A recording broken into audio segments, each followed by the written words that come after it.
Alors, vous voyez, dans cet atelier pratique, j'ai ouvert la photo de Jules qui est fournie. Donc, vous voyez, il est en posture assez décontractée, au soleil, avec son t-shirt et ses lunettes de soleil. Et nous, le but, ça va être de remplacer ces vêtements. Vous voyez, ici, j'ai une photo d'un costard. Et ici, j'ai une photo de lunettes. Grâce à une nouveauté de Photoshop, on va remplacer le t-shirt par un costard. Et les lunettes de soleil aussi, on va les remplacer selon un modèle spécifique. Donc, vous allez voir, c'est complètement bluffant.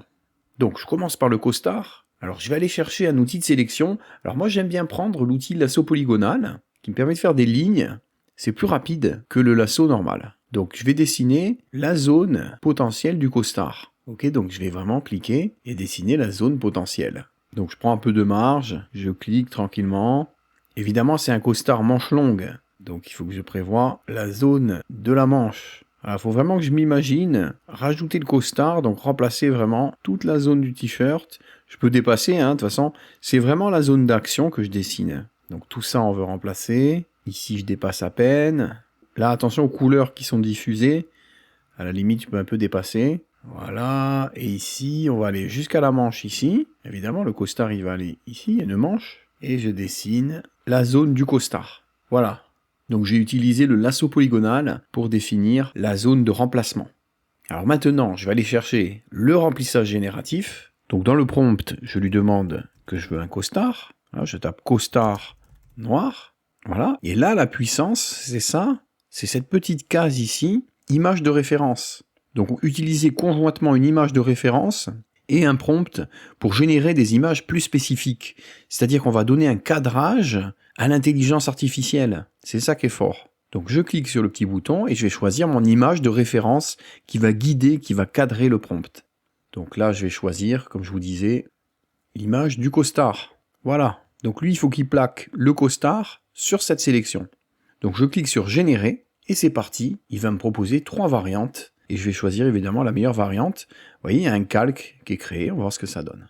Alors vous voyez, là il me propose ce résultat-là, qui est pas mal, mais il y a un petit défaut au niveau du bras. Mais sinon, tout le reste est bon, donc c'est déjà excellent. Le deuxième résultat, qui est mieux, vous voyez, le deuxième résultat peut être validé, franchement c'est crédible. Vous voyez ici, on a vraiment la position, la posture qui est respectée au niveau des manches, vous voyez la précision au niveau des manches. Voilà, le t-shirt, les lumières, même il a refait certains éléments. Vous voyez là, si je cache avant-après, au niveau de la manche, vous voyez, il a refait vraiment tous les détails de la manche avec l'éclairage qui est respecté. C'est vraiment super fort. Vous voyez, l'éclairage qui est au niveau du t-shirt est respecté aussi au niveau du costard. C'est vraiment très très précis. C'est ça la force de l'intelligence artificielle. Alors ce résultat est bien, évidemment, après je peux en générer d'autres si je veux aller chercher encore mieux. Je peux très bien régénérer, puis aller chercher d'autres résultats encore plus crédibles. Alors je peux aller cliquer sur les 3 petits points ici et demander générer des résultats similaires pour aller tenter des résultats qui sont similaires et encore plus crédibles. Donc ça c'est mon résultat favori et je vais chercher peut-être d'autres résultats encore meilleurs. Donc c'est pas forcément le meilleur résultat, donc je vais garder le deuxième qui est très bien, voilà, où le mur est bien droit, bien horizontal. Voilà, donc ça c'est le premier exemple déjà pour illustrer la puissance de l'image de référence, avec un costume qu'on plaque sur le sujet. Rappelez-vous qu'il avait un t-shirt, je vous montre avant. Donc ça c'est avant, vous voyez il est en t-shirt en vacances, et ça c'est après, on lui a ajouté un costard, c'est quand même fort, cette intelligence artificielle avec l'image de référence. Alors deuxième exemple, je vais aller chercher les lunettes, et on va changer les lunettes du sujet.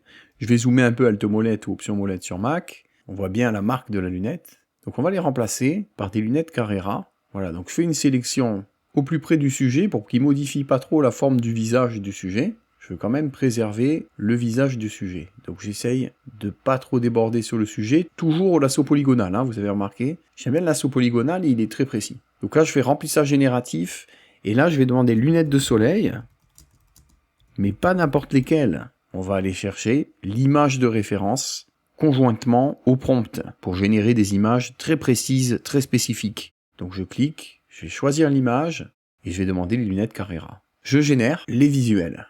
On va choisir la meilleure variante. Donc première proposition, deuxième proposition et troisième proposition. Vous voyez que le visage est vraiment préservé parce que j'ai fait une sélection très près des lunettes. Vous voyez, donc on a vraiment les lunettes qui sont sympas. Je vous remonte le modèle, vous voyez, c'est ce modèle-là. Alors évidemment, on a le problème de la transparence. Alors je vais choisir ce modèle et au niveau de la transparence, je vais aller dans le masque. Vous voyez, là j'ai le masque et je vais aller chercher le pinceau moins. Vous voyez, en bas, j'ai le pinceau moins. Je vais vérifier l'opacité. Alors, je prends du noir ici pour effacer. Allez, et je peins. Et j'ai mon effet de reflet Évidemment, les lunettes, il faut quand même qu'il y ait un effet de reflet. Donc c'est ça qui manquait, l'IA n'avait pas calculé le reflet. Donc grâce au masque, j'ai créé de la transparence, j'ai fait comme un trou dans l'image, et du coup on voit le reflet de l'image des lunettes d'en dessous. Voilà, c'est une solution rapide pour refaire le reflet dans les lunettes. Donc je double-clique outil main pour revenir en vue globale, et voilà le résultat qu'on a, donc très crédible comme résultat. Donc je vais aller dans l'historique, je crée un instantané, et je vous montre, ça c'est le avant, donc c'est Jules avec ses lunettes de soleil et son t-shirt, il est en vacances dans une posture bien détendue. Et ici, ça c'est le après, donc une image complètement différente avec des lunettes différentes et un costume qui est complètement différent. Mais l'ensemble de l'image est vraiment très crédible. On a vraiment un montage réaliste. Et ça, en réalité, ça aurait pris beaucoup de temps dans Photoshop si on n'avait pas utilisé l'IA. Ça aurait été vraiment très long et là c'est vraiment très rapide et très précis. Voilà, donc c'est grâce à cette fonctionnalité d'image de référence qui sert de structure et de guide pour le prompt. Voilà pour cet atelier pratique sur le remplissage génératif.